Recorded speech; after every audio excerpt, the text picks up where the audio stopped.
Garden Basics with Farmer Fred is brought to you by Smart Pots, the original lightweight, long-lasting fabric plant container. It's made in the USA. Visit smartpots.com/Fred for more information and a special discount. That's smartpots.com/Fred. Welcome to the Garden Basics with Farmer Fred podcast. If you're just a beginning gardener or you want good gardening information, well, you've come to the right spot. Making the rounds in gardening pages on social media lately, mulch will rob your soil of nitrogen. College horticulture professor Debbie Flower, retired, and I do a deep dive into the mulch pile to explore that rampant rumor. Also, summertime is soil solarization time, a great way to rid your garden soil of pests or a quick way to kill off a portion of your unused lawn area in preparation for a new garden bed. We talk sheet mulching as well. It's all about the soil here. It's on episode 112 of the Garden Basics with Farmer Fred podcast, brought to you today by Smart Pots. And we'll do it all in under 30 minutes. Let's go. We like to answer your garden questions here on the Garden Basics podcast. Joined in the studio today with Debbie Flower, retired college horticultural professor. Debbie, what are you growing this year that you haven't grown before? That I haven't grown before? Well, outdoors, probably nothing. That's nothing sad. new. In my greenhouse, I have some Joshua trees I started from seed, and I have some Lychnis coronaria, which I've grown before. Yeah, what's its common name? Good question. Lychnis? Yeah. Lychnis? Ly. Ly, Lychnis. Yes. Which I have in my yard. Rose Campion. Didn't she dance with Gower Champion? Yes, of course. Yes. My mother always used to grow it in our garden in New Jersey as an annual. Here in our warm climate, it is a perennial, and it will seed around quite. It has very chartreuse flowers and gray-green leaves, so it's a very interesting addition to the color in the garden. But it seeds around, and a whole bunch of it came up in a pathway. So I scraped them up from that pathway and planted them in pots. And some are taking and some are not. And these are low water use plants. They can be. When you're choosing water-wise plants, there are some characteristics that you can look at a plant and say, oh, that one will be water-wise, and meaning a low water use plant. And one of those characteristics is if it's gray, the leaves are gray, they typically have some coating or hairs on them, which reduce water loss. If it is hairy, hair will slow down the ability of air movement, wind, to remove water from the surface of the leaf. And these are gray, hairy plants. So, yes. That's a good thing. And we bring this up because we have a question via SpeakPipe from Eileen. And let's hear what Eileen has to say, because she's rather concerned about what a lot of us here in California and the Southwest and even into the Midwest are concerned about this year, and that's a drought. Hi, Farmer Fred. I live in California, and everyone's talking about the drought. I know that mulch is one of the best things you can do to conserve water in your soil, and I've even heard that a really good thick layer of mulch can cut down the water you need by like 40%, which is amazing.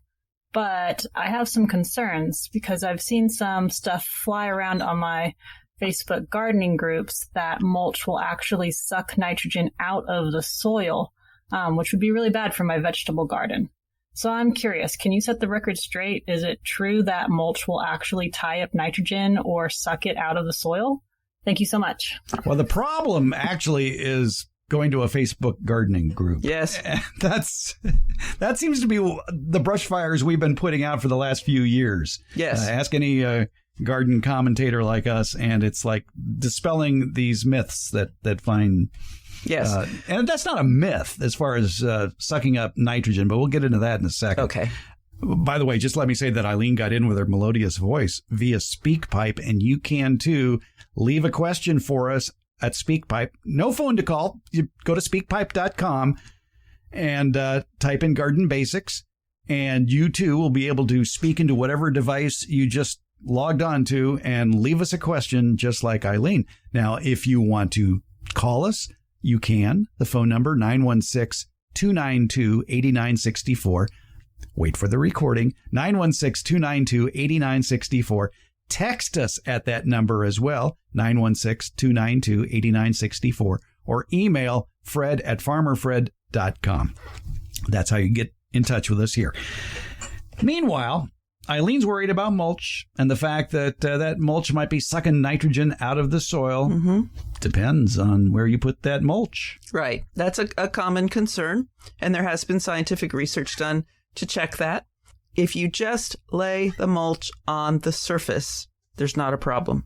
The things that are going to draw nitrogen out of the soil are things that are high in carbon, so wood products. You can use wood products very safely, conserve water in your landscape, reduce weeds in your landscape, moderate temperatures in the soil without having nitrogen drought or nitrogen draft, as it's commonly called, occur. If you till in that high carbon or wood product, that's when the problem is going to occur. It occurs wherever the nitrogen is drawn. Yes, it is drawn into the mulch, but it's drawn just from where it touches the soil. And so if it's just laid on top, there's just that one connection. If you till it in, then there's soil all around that piece of mulch, and the nitrogen is needed by the microorganisms that break down the mulch. They feed on the nitrogen from the soil, and then they break down the mulch and release more nitrogen. If that process is happening only at the surface of the soil, everything stays in balance. If you till your high wood product, high carbon product into the soil, then there's so much more exposure of that wood to those microorganisms. They work from all different sides, and they need more nitrogen out of the soil. So the trick, it's not really a trick, it's even a lazy gardener technique, and I am a lazy gardener, is to just lay the mulch on the surface. It does all those wonderful things, but it does not take too much nitrogen out of the soil. In fact, ultimately, it adds nitrogen. So for those gardeners who might be listening and are thinking, oh my, I just tilled in a bunch of bark, what do I do now? Can adding fertilizer that has nitrogen in it alleviate that? Yes, it can. Nitrogen, you could use a solid source like chicken manure. Be prepared for visitors like cats and skunks and things, or blood meal or back guano. You could lay that on the surface. Or you could use a liquid version, a synthetic fertilizer, but you don't need a lot. It doesn't need to be a high quantity of nitrogen. And nitrogen moves very quickly in soils with water, and it moves in the air as well. So if I realized, first of all, if I tilled it in, I would plant something that germinates very quickly. Radish would be one thing, and see how it looks. If it's very yellow, yes, you have a nitrogen deficiency, and you need to add fertilizer for that. If I don't have a problem, I'd leave it alone. Yeah, radishes are fun, too. You can get the whole family involved in that because the little ones like to watch the radishes grow because they grow quickly. Yes. Like within a week, probably, You're going to see something. Right. And you can harvest radishes within 35 or 40 days. It's a very quick crop. I always forget to go out and pull them. So I leave them and let them flower, and then I get beneficials that come and feed on the flower. So you can go that route, too. Yeah, exactly. So basically, you just want to lay the mulch on top of the soil, and you'll be fine. Now, what about something other than wood chips, wood bark, chipped shredded tree parts, if your idea of mulch might be, say, compost? Yeah, compost typically is very well broken down already, and so that breaking down process, which involves the micronutrients that have to have nitrogen to live, is not happening, or not happening at the same rate as it would be happening with arbor chips. I use arborist chips all over my yard, not so much in my vegetable garden, but all over the yard. And there are parts of the vegetable garden that have them and have no problem at all. Compost is already broken down. The microorganisms have already chewed it all up and released the nitrogen. In fact, compost tends not to be very high in nitrogen unless you've got pretty fresh, like compost from a cow pasture or something. Well, yeah, and a lot of people do use manures, horse manure, steer manure, chicken manure, but it's always a good idea to let it sit in a pile for a while to age. It can be too hot, meaning has too much nitrogen in it. Yeah. The one type of mulch, if you know a woodworker and they have piles of sawdust and they want to get rid of it, it can be turned back into organic matter for the garden. But if you put it directly on the soil, it is so fine that you have greater exposure of the wood to the microorganisms. And that is the one situation where you might have nitrogen draft by just laying it on the surface, if it's just sawdust. Exactly. If you put on sawdust too thickly or pine needles too thickly around your acid-loving plants, your azaleas, rhodos, and camellias, you could end up with an anaerobic environment, meaning air and water can't pass through easy. Right. Even grass clippings are like that. Yeah. So, yeah, compost, too, has the drawback, if you're using it as a mulch, of being a great haven for blowing weed seeds and can take root very easily in that, where it's a little more difficult if you're using bark or other wood products. One mulch you don't want to use, even though it's organic, are rocks. Because rocks don't break down. They don't feed the soil. That's one of the major benefits of putting down 3 inches or so of mulch is as it breaks down there, it's feeding the soil. It's improving the soil biology. But rocks break down very slowly. Very slowly. Very slowly. Now, they are used extensively in desert environments. Yeah, they're there. They're there, and they're brought in, and they're laid purposely. And that is strictly to not have anything grow there. The first time I lived in the desert, I was so amazed. Were you on a horse with no name? Oh. Yeah. I was so surprised. I'd come from New Jersey and I moved to Arizona that I was so surprised in the desert, if you don't plant it, it doesn't grow. Whereas in places with rain, yeah, things grow. Things grow, and you have to go out and pull them out if you don't want them. Yeah. Now, there are a few weeds, but you have to irrigate that space.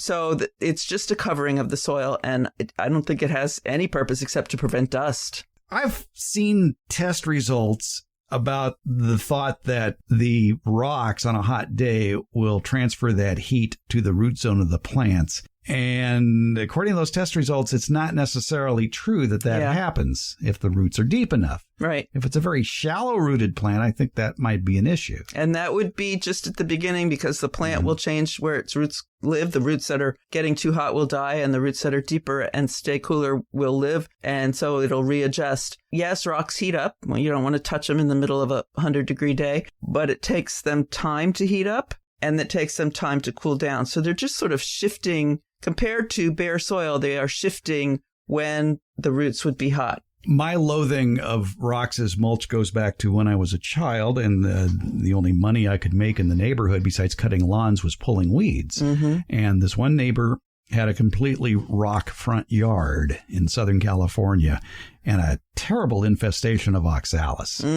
I just remember kneeling on rocks all day and pulling up oxalis, burr clover, and it was just, no. And if you decide you want to garden in that spot, plant something, you've got to move those rocks. Right. Yeah. Whereas if you have mulch, you just sort of scrape it away and it moves easily and you can dig your hole. But if it's rocks, it's not so easy. There is one downside to using bark or wood chips or arborist clippings for mulch.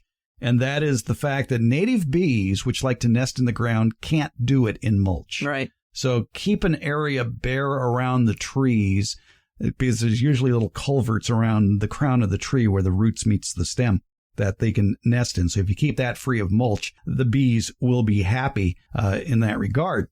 They like sandy soil. I have left a low mound unmulched specifically for them, and nobody's come. But I was visiting an iris garden, and part of it was in lots of sand. The soil was very sandy, and the bees were coming and going as I'm walking through the garden under my feet. So they have some particular soil preferences. Yeah. And anyway, if you're putting down mulch, you want to keep it away from the trunks Absolutely. of existing trees and shrubs anyway by 2 or 3 inches, too, because you don't want to suffocate that crown area. Right.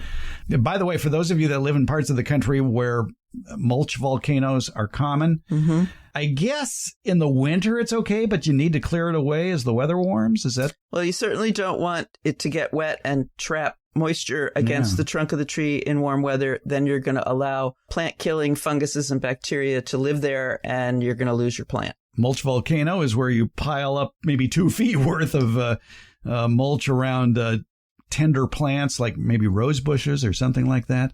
But like you say, that can have the deleterious effect of rot if you don't clear it out. Right. But in winter, if it's a very cold place, say up north, Minnesota, something like that, and you have a rose, you do often bury it in mulch, and that is to keep it from drying out. When it dries out, it is much more susceptible to freezing and dying. It can just die from the drying out. So you're covering it up to protect that. All right. And then remove it as the weather warms. Yes, remove it as the weather warms. In spring. Okay.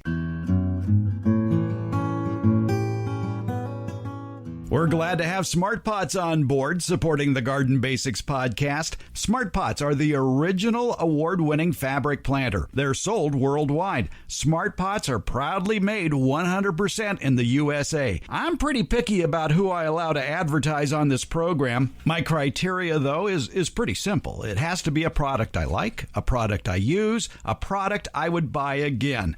And Smart Pots clicks all those boxes. They're durable, they're reusable. Smart Pots are available at independent garden centers and select Ace and True Value stores nationwide. To find a store near you, visit smartpots.com/Fred. It's Smart Pots, the original award-winning fabric planter. Go to smartpots.com/Fred for more info and that special Farmer Fred discount on your next Smart Pot purchase. Go to smartpots.com/Fred. Let's get back to our chat with retired college horticultural professor Debbie Flower. We've been talking about mulch. Now let's talk about soil solarization, perhaps using mulch, perhaps using clear plastic. Yeah, there are other ideas for mulch, newspapers, cardboard. Using cardboard's a great idea for killing off a lawn. Let's say you want to convert it to a garden. If you just mow that lawn really short, put down cardboard, put down a few inches of a coarse mulch like chipped shredded tree parts. A couple weeks later, you probably have a dead lawn. You can plant right through that cardboard, and that cardboard will break down eventually. Eventually, but consider, and we all have lots of cardboard probably because we've been ordering things to come to our house instead of going shopping. That cardboard is made to handle being in the rain, being carried and thrown, and so it's often coated in a plastic. And that can take some time to break down. I've used cardboard in a pathway where I just laid it and overlapped it and put bark mulch on it. And I used it on a property where the front yard was weeds, and we laid a lot of cardboard down and then put mulch on top of it. And it takes almost a couple of years to fully break down. Oof.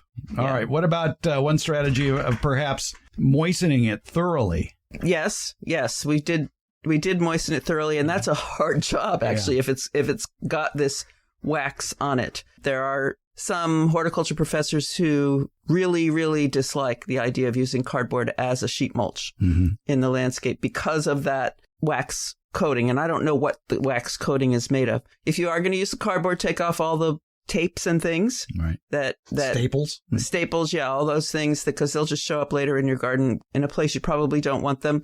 Use it in a place that you don't need to plant in immediately, and give it time to break down. Yeah, I wonder if you broke open boxes and let them sit in the sun for a while and then use them as mulch. That's a good idea. Yeah, the wax would probably break down in the sun. Yeah. But sheet mulching is very popular, especially in areas of drought where one of the strategies for using less water is, do you really need all that lawn? Maybe cut it in half. And one way to get rid of that lawn is doing sheet mulching. You can find instructions online on how to do that. I'll have a link on today's show notes about sheet mulching. The other option, especially during June, July, and August, is soil solarization, where you're putting down clear plastic over your lawn area after you've mowed it really, really short, and you've watered the area really, really thoroughly so that the moisture gets down 12, 20 inches or so. And then put down clear plastic, secure all the edges so no air can get in beneath it. That's critical. Yeah. And you can't just use bricks or something. You have to dig a little trench, lay the plastic in the trench, and then cover up every single piece of the edge. You've got to trap the heat. We're talking clear plastic of 4 mils or less as far as thickness goes. One cheap alternative is head to your big box store, the Lowe's or Home Depot, and get a roll of painter plastic. That will work. And you leave it secured on that area for 4 to 6 weeks. And that can actually sterilize the soil down to 12 inches or so. Temperatures get up to 140 degrees. Besides killing the lawn, it kills weed seeds. It can control nematodes. And in one study I read, it talked about how after soil solarization, it actually improves the nutritional quality of the soil. Oh, I hadn't heard that one. Yeah, they've found in tests that they've done that it actually improved the nutritional aspects of the soil. And don't worry about earthworms or mycorrhizal fungi or bacteria. They move out. They move out, and they reproduce quite quickly, too, in that situation. But I think really the key, besides anchoring down the clear plastic for 4 to 6 weeks, is to thoroughly moisten that soil beforehand. That's critical. Yeah, because that helps move the heat downward. Yes. I've done that in areas of Bermuda grass, and knock on wood, Bermuda grass never came back. Ooh, that's impressive. Yeah. That's really impressive. But after we solarized that area with the clear plastic, we put down 2 inches of compost. Then we put down 3 inches of mulch. Mm-hmm. So try to get through that Bermuda grass. Yeah, well, it will. Yeah, well, I'm sure it will, too. It comes into my yard from the neighbor, and it can come up through amazing stuff. But that's wonderful. Yes. And I imagine the increased nutrition might be due to the dead roots. Grass has more root per area of above ground parts than any other plant. And so you have lots of organic matter automatically in the soil. If what you're solarizing is a lawn, solarization will only work if that area is in full sun. Again, though, there are all sorts of great benefits to mulch. And Eileen, I'm glad that you want to use mulch because it retains moisture. It keeps soil temperature constant. It reduces plant stress. It suppresses weeds. It gradually increases soil organic matter as it breaks down. It attracts beneficial organisms that improve soil fertility and porosity. It encourages healthier plants. It reduces the needs for pesticides and fertilizers. Both you and I know gardeners who, when it comes to their fruit trees, mulch is their sole source of fertilization. Absolutely. Yep. It works very well. Yeah. It protects roots and plants from mechanical injury. If you think about it, if you don't have grass growing right up next to the trunk of your trees, that means there's less chance of you getting too close with that weed whacker or lawnmower and damaging the bark of the tree.